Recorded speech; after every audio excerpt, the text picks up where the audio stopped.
صورتیں کون کون سی ہیں؟ وسیلہ کی جائز صورتیں مختلف ہیں۔ اعمال کو وسیلہ بنانا، اب اعمال کئی ہیں۔ نماز پڑھنا یہ عمل ہے، روزہ رکھنا یہ عمل ہے، قرآن مجید کی تلاوت کرنا یہ عمل ہے، اللہ کا ذکر کرنا یہ عمل ہے، درود پاک پڑھنا یہ عمل ہے، صدقہ دینا، خیرات دینا، کسی کو راستہ بتا دینا، راستے سے کوئی نقصان دہ چیز، پتھر روڑا پڑا ہوا ہے، کانٹا پڑا ہے، اس کو ہٹا دینا، یہ سب نیک اعمال ہیں۔ تو اعمال کے ذریعے سے دعا مانگنا، اعمال کو وسیلہ بنانا، اعمال کا وسیلہ دینا، اعمال کا وسیلہ پکڑنا، یہ جائز صورتوں میں سے پہلی صورت ہے۔ اور اللہ تعالیٰ کے نام کا وسیلہ پکڑنا، وسیلہ دینا، یہ سب سے بہتر ہے۔ اس لیے کہ قرآن مجید کے اندر آتا ہے وَلِلَّهِ الْأَسْمَاءُ الْحُسْنَى فَادْعُوهُ بِهَا، کہ اللہ تعالیٰ کے بہت ہی پیارے پیارے اور اچھے اچھے نام ہیں، آپ ان ناموں کے ذریعے سے اللہ سے مانگیے، مجھ سے دعا کیجیے۔ تو اللہ کے ناموں کا وسیلہ پکڑنا، یا اللہ تو ستار ہے، تیری ستاری کا واسطہ، یا اللہ تو غفار ہے، تیری غفاری کا واسطہ، یا اللہ تو مالک ہے، تو رازق ہے، تو خالق ہے، بے شمار اللہ تعالیٰ کی صفات ہیں، اور 99 نام تو مشہور ہیں۔ ایک حدیث پاک کے اندر آتا ہے، حضرت ابو ہریرہ رضی اللہ تعالی عنہ سے روایت ہے، فرماتے ہیں کہ آپ صلی اللہ تعالی علیہ وآلہ وسلم نے ارشاد فرمایا کہ اللہ تعالیٰ کے 99 نام ہیں، جو آدمی ان ناموں کو زبانی یاد کر لے تو اللہ تعالیٰ اس کو جنت میں داخل فرمائیں گے۔ اب وہ 99 نام، بعض نام قرآن مجید کے اندر ہیں اور بعض نام احادیث مبارکہ کے اندر ہیں۔ مکمل 99 نام قرآن مجید میں بھی نہیں ہیں اور مکمل 99 نام حدیث شریف میں بھی نہیں ہیں۔ بعض نام قرآن مجید کے اندر ہیں، بعض نام ترمذی شریف کے اندر ہیں، اور بعض نام مستدرک حاکم کتاب کا نام حدیث کی کتاب ہے اس کے اندر ہیں۔ اور ہمارے لیے سہولت ہے، قرآن مجید کے اندر شروع کے صفحے پر لکھے ہوتے ہیں، آدمی ان کو پڑھ سکتا ہے، دیکھ سکتا ہے، زبانی بھی یاد کر سکتا ہے۔ تو اللہ تعالیٰ کیا فرماتے ہیں وَلِلَّهِ الْأَسْمَاءُ الْحُسْنَى فَادْعُوهُ بِهَا، کہ اللہ تعالیٰ کے اچھے اچھے نام ہیں، ان کے ذریعے سے دعا مانگو۔ اب دعا کے دو معنی قرآن مجید کے اندر آتے ہیں۔ ایک دعا کا معنی ہے اللہ تعالیٰ کو یاد کرنا، اللہ تعالیٰ کا ذکر کرنا، اللہ تعالیٰ کی حمد کرنا، اللہ تعالیٰ کی تعریف کرنا، اللہ تعالیٰ کی ثنا بیان کرنا، یہ بھی دعا کا معنی ہے جو قرآن مجید میں کئی جگہ استعمال ہوا ہے۔ اور ایک ہے دعا کا معنی جو ہم آپ دعا جس کو کہتے ہیں، اللہ تعالیٰ کی بارگاہ میں التجا کرنا، اپنی ضرورتیں حاجتیں اللہ کے سامنے رکھنا، پریشانیوں سے دور، پریشانیوں سے بچنے کی دعا مانگنا، یہ بھی دعا کا معنی ہے۔ اور اس آیت کے اندر یہ دونوں معنی مراد لیے جا سکتے ہیں۔ فَادْعُوهُ بِهَا، تو اللہ تعالیٰ کا نام کا وسیلہ پکڑنا یہ بھی جائز ہے۔ اسی طرح نماز ہے، یہ بھی عمل ہے، اس کے ذریعے سے نماز کے وسیلے سے دعا مانگنا۔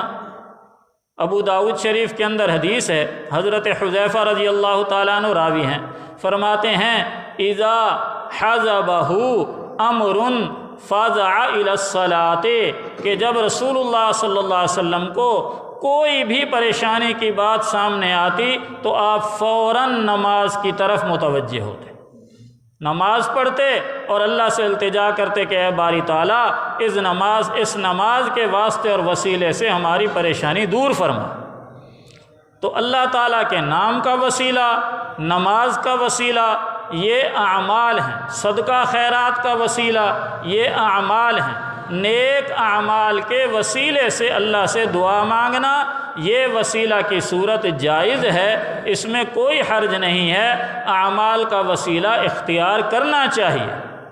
اور علماء، محدثین، فقہا کہتے ہیں کہ اعمال ہی کو وسیلہ بنانا زیادہ پسندیدہ ہے۔ اسی طرح بخاری شریف کے اندر، مسلم شریف کے اندر اور نسائی شریف کے اندر حدیث کی کتابیں ہیں، ان کے اندر ایک واقعہ مذکور ہے جو ہم آپ نے بچپن میں پڑھا تھا، تیسری چوتھی جماعت میں اردو کی کتاب کے اندر وہ واقعہ حدیث میں موجود ہے۔ آپ صلی اللہ علیہ وسلم نے ارشاد فرمایا کہ گزشتہ امتوں میں سے کسی امت کے 3 فرد کہیں سفر پہ جا رہے تھے، 3 آدمی جا رہے تھے، راستے کے اندر بارش آ گئی، طوفان آ گیا، آندھی آ گئی، اور ان تینوں کو اس طوفان سے، بارش سے، آندھی سے بچنے کی کوئی جگہ نظر نہیں آئی۔ تو قریب میں دیکھا تو ایک پہاڑ کے اندر غار نظر آیا، انہوں نے کہا چلو یہیں چھپ جاتے ہیں، جب بارش ختم ہو جائے گی تو واپس چلے جائیں گے، آگے جہاں جا رہے ہیں چلے جائیں گے۔ تو اس غار کے اندر چلے گئے۔ اللہ کا کرنا کیا ہوا کہ غار کے اوپر اس آندھی تو ویسے آ رہی تھی، آندھی، بارش، طوفان، وہ لینڈ سلائڈنگ ہوتی ہے، وہ پتھر گرا اور غار کا منہ بند ہو گیا۔ اب تینوں اندر ہیں، پریشان ہیں، تو ایک دوسرے سے کہنے لگے کہ اپنے نیک اعمال کو یاد کریں اور اللہ سے اپنے نیک عمل کا وسیلہ دے کر دعا مانگیں تو اللہ تعالیٰ اس پتھر کو ممکن ہے ہٹا دیں گے۔ تو ایک آدمی نے کہا اے باری تعالیٰ، آپ کو معلوم ہے میرے بوڑھے والدین ہیں اور میری بھیڑ بکریاں ہیں، جانور ہیں، میں ان کا دودھ نکالتا ہوں، اور دودھ نکالنے کے بعد گھر میں آتا ہوں تو سب سے پہلے میں اپنے والدین کو دودھ پلاتا ہوں، اپنے بال بچوں کو بعد میں دیتا ہوں۔ اور ایک دن ایسا ہوا کہ میں دودھ نکالنے میں دیر ہو گئی، انسان ہے، کوئی کام پڑ گیا ہوگا، تو دودھ لے کر جب میں آیا مجھے کافی دیر ہو گئی، رات کافی ہو گئی تھی، تو میرے والدین سو چکے تھے اور ادھر بیوی بچے انتظار کر رہے تھے کہ ابھی آئیں گے، دودھ لائیں گے تو بچوں کو دودھ دیں گے۔ تو میں نے کہا کہ میں تو پہلے اپنے والدین کو پلاؤں گا، بعد میں بچوں کو دوں گا۔ اب ابا جان اور امی جان سو رہے ہیں، ادب کا تقاضا، اور ادب سیکھنا ہے تو ان سے سیکھیں۔ آ کر والدین کو جگایا نہیں، انتظار کرنے لگ گئے کہ والدین جب جاگیں گے تب میں ان کو دودھ پلاؤں گا، پھر اپنے بچوں کو دوں گا۔ اور آج والدین کا حق مار کر بچوں کو دیتے ہیں، اور وہاں بچوں کو چھوڑ کر والدین کا انتظار کیا جا رہا ہے۔ صبح ہو گئی، اب والدین جاگے، ان کو دودھ پلایا، بعد میں بچوں کو دیا۔ تو اے اللہ، اگر آپ کو میرا یہ عمل پسند ہے اور میں نے اگر یہ عمل آپ کی رضا کے لیے کیا تھا تو اس پتھر کو غار کے منہ سے ہٹا دیجئے۔ چنانچہ پتھر تھوڑا سا سرکا، روشنی اندر آنے لگی، لیکن اتنی جگہ نہیں تھی کہ آدمی باہر نکل سکے۔ دوسرے نے کہا کہ اللہ آپ جانتے ہیں فلاں دن تھا، فلاں موقع تھا، فلاں تاریخ تھی، اور میری چچا زاد بہن تھی، اور اس کے آگے تفصیلی واقعہ حدیث کے اندر مذکور ہے، لیکن اللہ تعالیٰ آپ کی توفیق سے میں بچ گیا۔ تو اگر یہ عمل آپ کی رضا کے لیے میں نے کیا تو ہمیں اس مصیبت سے، اس پتھر سے نجات دیجیے۔ تو پتھر تھوڑا سا اور سرک گیا، تو نیک عمل کا وسیلہ۔ تیسرے کی باری آئی تو تیسرے نے کہا کہ اے اللہ، آپ جانتے ہیں میں چاول کی فصل اگاتا ہوں۔ یہ 2 واقعات ہیں، ایک میں چاول کا ذکر ہے، ایک میں کسی اور چیز کا ذکر ہے۔ بخاری شریف کے اندر چاول کا ذکر ہے، جو روایت میں بیان کر رہا ہوں۔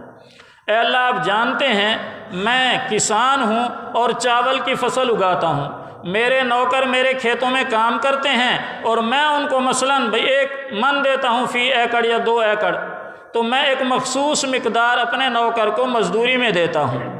اب ایک دن ایسا ہوا، ابھی چاول کی فصل تیار نہیں ہوئی تھی، کٹی نہیں تھی، اور میرے نوکر کو کام پڑ گیا اپنے گھر جانے کا، وہ میرے سے اجازت لے کر چلا گیا کہ ایمرجنسی ہے گھر میں جا رہا ہوں، جب میرا کام ہو جائے گا میں واپس آ جاؤں گا۔ تو وہ چلا گیا اور ایک عرصے تک لوٹ کر نہیں آیا، اور میرے ذمے اس کا 1 من یا 2 من چاول پڑے ہوئے تھے۔ میں نے سوچا وہ تو آیا نہیں، میں کیا کروں؟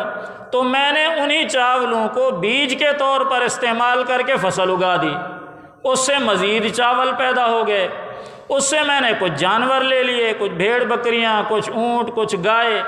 الغرض وہ 3 سال یا 4 سال بعد آیا اور آ کر کہنے لگا کہ جی میں تو اب آپ کے ہاں کام نہیں کر سکتا، میرا اتنا مسئلہ ہو گیا، فوتگی ہو گئی وغیرہ وغیرہ، تو آپ جو میری مزدوری آپ کے پاس رہ گئی ہے 1 من یا 2 من چاول مونجی، وہ مجھے دے دیں تاکہ میں جاؤں۔ تو کہتے ہیں وہ کہنے لگا کہ میں نے کہا کہ یہ وہ سامنے بھیڑ بکریاں نظر آ رہی ہیں کہ یہ کھول کے لے جاؤ، یہ گائے بھینس یہ بھی لے جاؤ، یہ اونٹ بھی لے جاؤ اور سواری کا بندوبست کرو، اور یہ جتنی بوریاں چاول کی پڑی ہیں یہ بھی لے جاؤ۔ تو وہ کہنے لگا کہ مالک مذاق تو نہ کریں، میں تو اپنی اجرت اور مزدوری مانگنے آیا ہوں۔ تو مالک نے پھر پوری تفصیل بتائی کہ یہ تمہارے ہی وہ 1 یا 2 من سے حاصل شدہ ہے سارے کا سارا۔ تو یہ اس دعا کے اندر وہ آدمی ذکر کر رہا ہے کہ اے اللہ، اگر یہ کام میں نے آپ کی رضا کے لیے کیا ہو تو اس پتھر کو میں اس کا واسطہ اور وسیلہ دیتا ہوں، اس پتھر کو یہاں سے ہٹا دیجئے۔ تو پتھر ہٹ گیا اور وہ تینوں آدمی نکل کر اپنے سفر پر چلے گئے۔ تو یہ ہے نیک اعمال کو وسیلہ بنانا دعا کے اندر۔ ذکر اذکار بھی عمل ہے، نماز بھی عمل ہے، صدقہ خیرات بھی عمل ہے، کوئی بھی نیکی ہے اس کو آدمی دعا میں وسیلہ بنائے۔ تو نیک اعمال کو وسیلہ بنانا یہ بھی جائز ہے، اس میں کوئی حرج نہیں۔ اسی طرح نیک شخصیات کو وسیلہ بنانا یہ بھی جائز ہے، اس میں بھی کوئی ایسی بات نہیں ہے۔ بعض لوگ اس کا انکار کرتے ہیں، ہمارے اہل حدیث بھائی وہ کہتے ہیں اعمال کو تو وسیلہ بنا سکتے ہیں، ذات کو وسیلہ بنانا جائز نہیں ہے، حالانکہ ان کا موقف غلط ہے۔ ذات کو بھی وسیلہ بنا سکتے ہیں، کوئی حرج کی بات نہیں ہے، اور حضرات صحابہ کرام سے ثابت ہے۔ بخاری شریف کے اندر روایت ہے، پہلی جلد ہے، صفحہ کا نمبر 137 ہے۔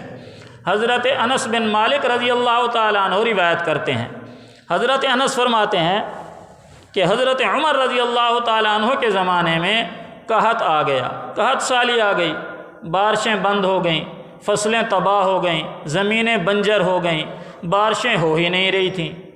تو حضرت عمر رضی اللہ تعالیٰ عنہ نے اعلان کرا دیا کہ فلاں میدان میں فلاں دن جمع ہوں اور صلاۃ الاستسقاء پڑھیں گے۔ صلاۃ الاستسقاء ہوتی ہے بارش کے آنے کے لیے ایک مخصوص نماز پڑھی جاتی ہے، اس کو صلاۃ الاستسقاء کہتے ہیں۔ تو حضرت عمر رضی اللہ تعالیٰ عنہ نے صلاۃ الاستسقاء پڑھائی، اور اس کے بعد اللہ تعالیٰ کی بارگاہ میں دعا مانگی، اور وہ دعا کیا تھی اس کے الفاظ پر غور کرنے کی ضرورت ہے۔ حضرت انس بن مالک رضی اللہ تعالیٰ عنہ کہتے ہیں حضرت عمر رضی اللہ تعالیٰ عنہ نے یوں فرمایا دعا کے اندر، اللہم انا کنا نتوسل الیک بنبینا صلی اللہ تعالی علیہ وآلہ وسلم فتسقینا، کہ اے اللہ پہلے ایسا ہوتا تھا جب بارش نہیں ہوتی تھی تو ہم صلاۃ الاستسقاء پڑھتے تھے اور آپ کے اور ہمارے محبوب صلی اللہ تعالی علیہ وآلہ وسلم کا واسطہ دیتے تھے۔ انا کنا نتوسل الیک، کہ اے اللہ ہم آپ کے اور ہمارے نبی کا واسطہ اور وسیلہ دیتے تھے، فتسقینا، تو آپ بارش کر دیا کرتے تھے۔ کس کے وسیلے سے دعا مانگتے تھے؟ حضرت صلی اللہ تعالی علیہ وآلہ وسلم کے وسیلے سے، اور صیغہ جمع کا ہے، ایسا بھی نہیں ہے کہ حضرت عمر کا یہ اپنا عمل ہو کہ یہ تو حضرت عمر کا عمل ہے لہٰذا ہمارے اوپر اس کی پابندی لازم نہیں ہے۔ جیسے 3 طلاق کا مسئلہ ہے، پوری امت کا مسئلہ ہے، پوری امت متفق ہے، احناف، شوافع، حنابل، ساری کی ساری امت سوائے اہل حدیثوں کے، باقی سب کے سب متفق ہیں کہ اگر کوئی شخص ایک ہی لفظ سے بیوی کو 3 طلاق دے دے تو وہ 3 اکٹھی ہو جاتی ہیں۔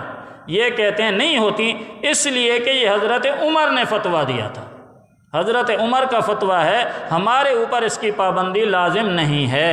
یہ اہل حدیث حضرات کہتے ہیں، میں نہیں کہہ رہا۔ تو اس جملے کے اندر تو حضرت عمر اکیلے نہیں ہیں، وہ کہہ رہے ہیں انا کنا نتوسل، جمع کا صیغہ ہے کہ اے اللہ ہم ایسا کرتے تھے۔ اور یہ بھی نہیں ہے کہ انا توسلنا، ایک ہے لفظ توسلنا ماضی کا صیغہ، جس کا معنی ہوتا ہے کہ ہم نے ایک آدھ دفعہ ایسا کیا، یعنی ہم نے ایک آدھ دفعہ دعا مانگی، اس میں آپ کے حبیب صلی اللہ علیہ وسلم کا وسیلہ دیا، ایسی بات بھی نہیں ہے، ماضی استمراری کا صیغہ ہے۔ ماضی استمراری کہتے ہیں اس کام کو جو ماضی کے اندر گزرے ہوئے زمانے میں مستقل اور لگاتار ہوتا رہا ہو، مستقل اور لگاتار جو عمل ہوتا رہا ہو اس کو کہتے ہیں ماضی استمراری، کہ یہ عمل ہم گزشتہ زمانے سے اب تک کرتے چلے آ رہے ہیں۔ تو یہ ہے معنی انا کننا نتوسلو، کہ ہم آپ صلی اللہ علیہ وسلم کا وسیلہ دیا کرتے تھے، آپ صلی اللہ علیہ وسلم کے وسیلے اور واسطے سے اے اللہ آپ کی بارگاہ میں دعا مانگا کرتے تھے، فتسقینا، اور آپ بارش دے دیا کرتے تھے۔ تو یہ رسول اللہ صلی اللہ علیہ وسلم کا وسیلہ ہو گیا۔ اب اگر کہیں جی حضور کا وسیلہ تو ٹھیک ہے، اس لیے کہ آپ رحمت للعالمین ہیں اور حضور کے علاوہ کسی کے وسیلے سے دعا مانگنا جائز نہیں ہے، تو اس کا حل بھی اسی دعا کے اندر ہے۔ آگے یہی حضرت عمر کہہ رہے ہیں وَإِنَّا نَتَوَسَّلُ إِلَيْكَ بِعَمِّ نَبِيِّنَا صلی اللہ تعالی علیہ وآلہ وسلم فَأَسْقِنَا، اے اللہ پہلے تو ہم حضرت صلی اللہ علیہ وسلم کے وسیلے سے دعا مانگتے تھے اور آپ بارش برسا دیتے، اب کی بار ہم آپ کے اور ہمارے نبی کے چچا کو لائے ہیں وسیلے کے لیے۔